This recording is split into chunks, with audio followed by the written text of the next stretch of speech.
Checkout beeps are actually sending secret signals. That cashier beep, it's not just random. It's actually mimicking Morse code for item scanned. You see, in the late 1970s, barcode readers weren't yet standardized, and there was confusion over whether an item had actually been logged.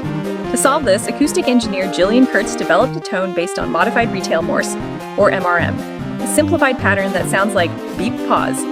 The specific frequency, 1237 Hz, was chosen because it stood out from background store noise and was proven in a 1981 study by the North American Checkout Institute to reduce scanning errors by 17.4%. What's wild is that in old machines, the beep could also speak back-end commands like double scan or manager override in MRM, though only trained technicians could interpret it.